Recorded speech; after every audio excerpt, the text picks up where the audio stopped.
विवश पक्षी चुन रहा होता है, उसकी जात और बिरादरी के जितने पक्षी होते हैं आ जाते हैं और बहेलिया आराम से उन पक्षियों को फंसा करके अपना शिकार करके लेके चला जाता है। उसी तरीके से चाहे राजभर जी हो, चाहे मौर्य जी हो, चाहे निषाद राज जी हो, जितने लोग हैं। नमस्कार दोस्तों, D4S न्यूज सच की ओर में आपका स्वागत है। दोस्तों, इस समय हम बदलापुर विधानसभा के गौजा जमऊ पट्टी एक ऐसे स्थान पर हैं और मैं भ्रमण के दौरान यहाँ पर एक ऐसे व्यक्ति से मेरी मुलाकात हुई और जिन्होंने यहाँ की समस्याओं से हमें अवगत कराया और इनसे और मैं जानकारी लेना चाहूँगा कि इन्होंने क्या क्या समस्याएं हैं यहाँ की और ये क्या सोचना है आपका। हमारा नाम शिव प्रसाद विश्वकर्मा है। तो शिव प्रसाद विश्वकर्मा जी, बताइए क्या यहाँ के जो ऐसा कहा जाता है वर्तमान विधायक द्वारा कि हमारा जो विधानसभा है संतृप्त हो गया है, तो आप क्या कहना चाहते हैं उसके बारे में? संतृप्त कहीं उनकी नजर में होगा, यहाँ की जनता और सारे लोग जानते हैं, तो अभी तक तो बदलापुर संतृप्त हुआ ही नहीं है। अभी लगता है कि अभी काम हमारे यहाँ नवीन प्राथमिक स्वास्थ्य केंद्र है।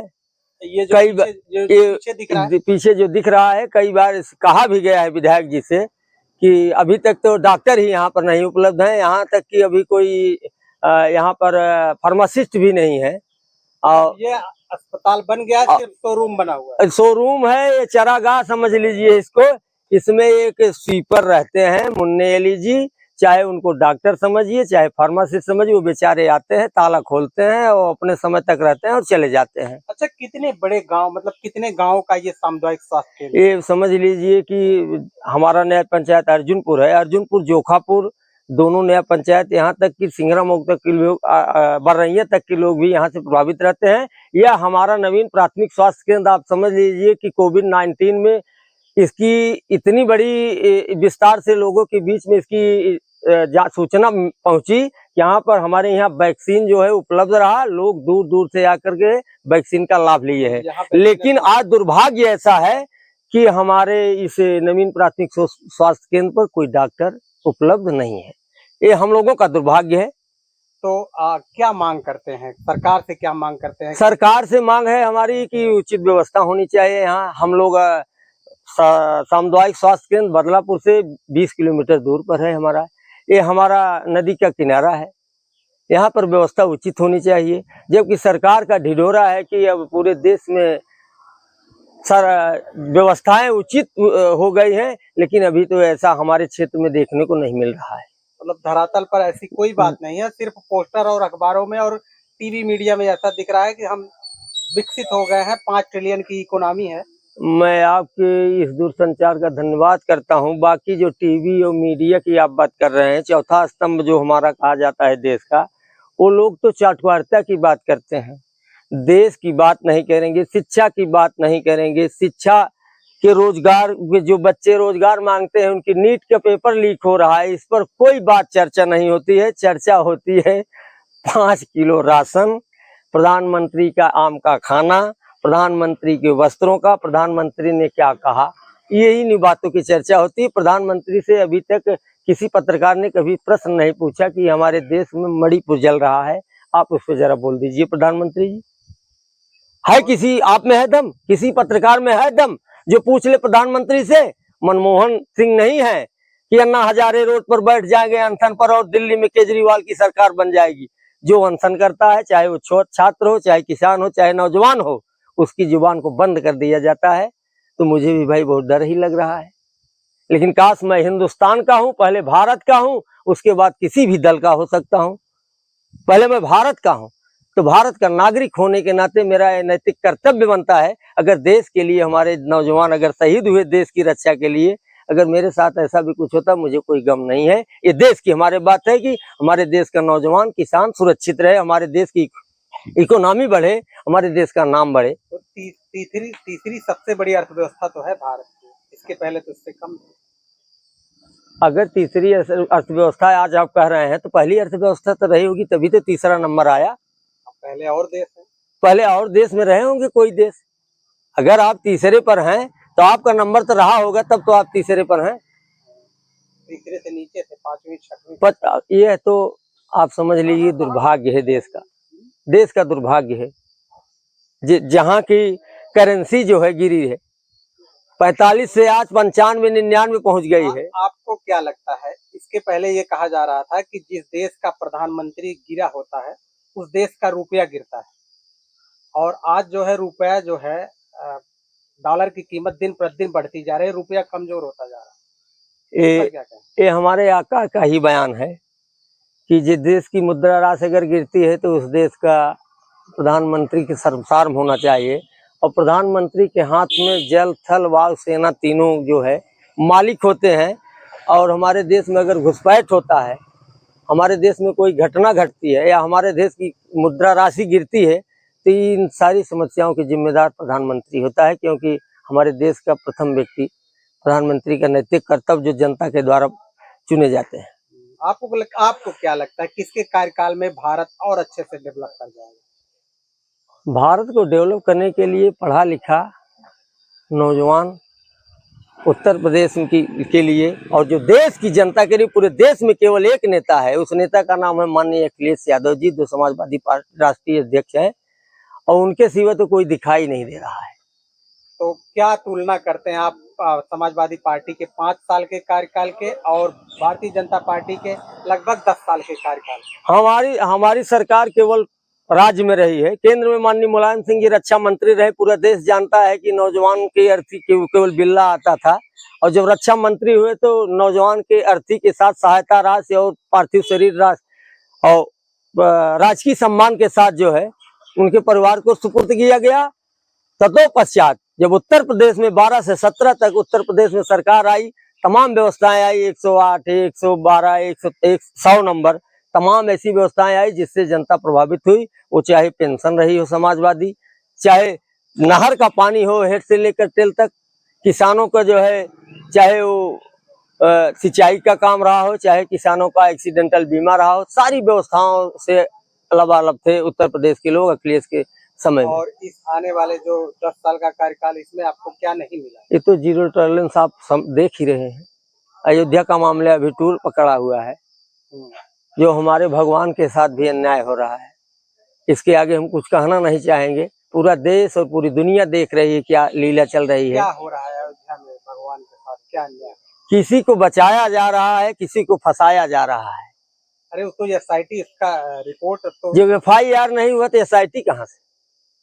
SIT बना के एक रिपोर्ट दी गई ना इतने। अभी तक पूरे देश में हमारे 90 SIT नियुक्त की गई, किसी SIT का रिजल्ट आया? किसी SIT टीम का रिजल्ट आपके सामने आया? ये तो आया, उनके ऊपर FIR क्या आया? 8 लोग चले भी गए। 8 लोग चले गए, लेकिन आज भी जो उसमें हैं राम मंदिर में भक्त, उनकी गुहार को, उनकी आवाज को आप सुन रहे हैं कि चोरी किसने किया है? कितने की चोरी? और ये जानकारी सबसे पहले कहाँ से मिली? यह जानकारी बड़े भाग की बात है कि उत्तर प्रदेश के समाजवादी दल के राष्ट्रीय अध्यक्ष माननीय अखिलेश यादव ने आगाह होते हुए उन्होंने कहा था कि एक बार सदन में चर्चा हो रही थी, अनुराग ठाकुर ने कह दिया सदन में कि आप वही है जो अयोध्या में गोली चलवाए। तो हमारे राष्ट्रीय अध्यक्ष जी हमारे राष्ट्रीय अध्यक्ष जी ने जवाब दिया कि आप आधी अधूरी जानकारी मत लेके आए, कि ये पूरी जानकारी जिसने गोली चलवाया है वही आज मंदिर बनवा रहा है, और आप सजग रहिएगा कि वह धोखेबाज व्यक्ति है। अच्छा, ये राष्ट्रीय अध्यक्ष ने बहुत पहले कह दिया था। तो उसका परिणाम हुआ कि मंदिर में? उसका परिणाम जनता देख रही है। तो और क्या आपको लगता है कि क्या सन 2027 में राष्ट्रीय अध्यक्ष अखिलेश यादव सरकार बना पाएंगे? परिवर्तन तो निश्चित होगा, PDA आगे जाएगा। क्या PDA का क्या नारा है? PDA का नारा है पिछड़ा दलित अल्पसंख्यक, और उच्च वर्ग में जो भी पिछड़े हैं, जो सताए जाते हैं, जिनका बहिष्कार होता है, सबका सम्मान करने के लिए उत्तर प्रदेश के समाजवादी दल के राष्ट्रीय अध्यक्ष जी तैयार हैं। और देश की जनता भी ललचाई आंखों से देख रही है कि 2027 में उत्तर प्रदेश में समाजवादी दल की सरकार पूर्ण बहुमत की बनने जा रही है। विश्वकर्मा जी, एक बात बताइए, जैसे PDA में कहा जाता है कि पिछड़ा दलित अल्पसंख्यक, तो पिछड़े में अगर देखा जाए तो सबकी अपनी अपनी पार्टी है। कुशवाहा की अलग है, पटेल की अलग है, कुर्मी की अलग है, नाभिक की अलग है।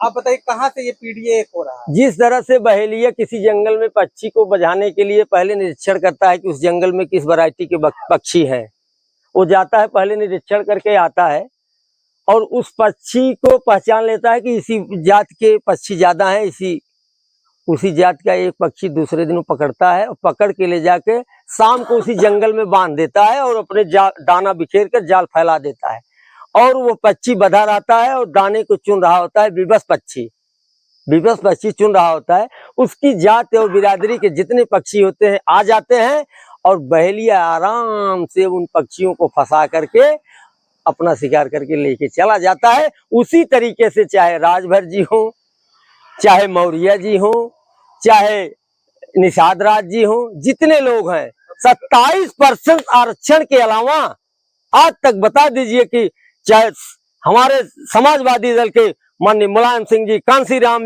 जी और लालू प्रसाद यादव जी, रामविलास पासवान जी, शरद यादव जी, इन लोगों के अलावा बता दीजिए कि 1990 में बीपी सिंह जी प्रधानमंत्री रहे, उसके बाद से किसी ने आरक्षण की बात किया और आरक्षण उन्होंने 27% लिया। आरक्षण के खिलाफ अगर किसी ने आवाज उठाई तो वह दल था भारतीय जनता पार्टी। उसी के नीचे लाल कृष्ण आडवाणी जी बैठे थे रथ के ऊपर और नीचे उस समय किसी ने पहचानने में सारे लोगों ने रोका, यही व्यक्ति गुजरात के मुख्यमंत्री तब थे, यही नरेंद्र मोदी जी रथ के नीचे बैठे हुए थे। लोगों ने पहचानने में देखो पिछड़ी जात के साथ धोखा हुआ। 27% यहाँ किसको आरक्षण मिला था? पिछड़ी जात के थे, हमारे भारत के हिस्से थे। अच्छा विश्वकर्मा जी ये बताइए, जैसे एक अफवाह फैलाई जाती है कि जो 27% आरक्षण है उसका ज्यादातर लाभ यादव ले रहा है, देखिए आरक्षण हो या अधिकार हो, जो सड़क पर संघर्ष करेगा आरक्षण नहीं, जो सड़क पर संघर्ष करेगा सम्मान उसी को मिलेगा, चाहे वो किसी जात धर्म का हो। जब यादव के बच्चे हों, लोहार कुहार कहार नाई भूज कलवार केवट कुर्मी बिंद माझी मला मछुआरा, अभी तक कितने लोग ऐसे हैं जो जानते ही नहीं आरक्षण का मतलब क्या होता है, शिक्षा का मतलब, डेमोक्रेसी क्या है, कॉन्स्टिट्यूशन क्या है। इन सब के विषय में लोगों को पढ़ना पड़ेगा। बाबा साहब ने कलम पकड़ाने का काम किया और कुछ नफरत के लोग हैं जो बंदूक पकड़ाने का काम कर रहे हैं। तो क्या आप समाजवादी पार्टी के किसी पद पर हैं? पद पर होना या ना होना मैंने पत्रकार महोदय आपसे बता दिया पहले मैं भारत का हूँ, मैं समाजवादी दल का महासचिव हूँ, लेकिन मैं समाजवादी की विचारधारा से प्रभावित हूँ और मैं किसी दल का बिकाऊ नहीं हूँ। जिस दिन मुझे ऐसा लगा कि समाजवादी दल भी गलत कर रही है, मैं वो उस पार्टी से कहीं अलग चला जाऊंगा। मैं ईमानदार लोगों के साथ रहना। समाजवादी पार्टी जैसे 2027 में चुनाव आने वाला है, तो समाजवादी पार्टी की तरफ से कौन सा संदेश जनता को ले जा रहे हैं कि लोग समाजवादी पार्टी को वोट करें? समाजवादी दल को कुछ कहना और करना नहीं है, इस समय केवल अपने वोट को बचाए रखना है, लोगों को अपनी विचारधारा को बताना है। बाकी सारा खेल हो रहा है, आप देख रहे हैं। न हिंदू बच रहे हैं, न धर्म बच रहा है, न धरती बच रही है, न शिक्षा बच रही है, न शिक्षित लोग बच रहे हैं। सन 2017 में और सन 2022 में क्या चूक थी जो समाजवादी पार्टी इतनी बुरी तरह से हार गई?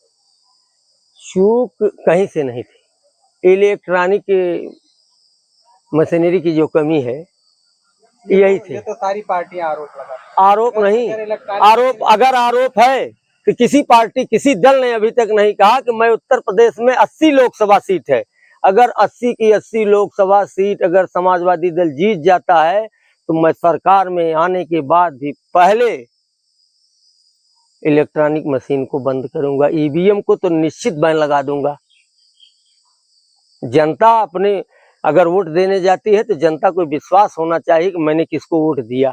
इसी ईवीएम से तो आपने लोकसभा की 37 सीटें जीत ली, अब उसी ईवीएम पर फिर आक्षेप लगा रहे हैं। मतलब अगर आपको जनता पसंद नहीं करती तो आप जो है ईवीएम पर आरोप लगा देते। यही पुस्तक पढ़ के लोग आईएएस बनते हैं और यही पुस्तक पढ़ के लोग आईएएस न होने के बाद फर्जी नोट फर्जी हथियार देश के अंदर जो है विस्तारित कर देते हैं।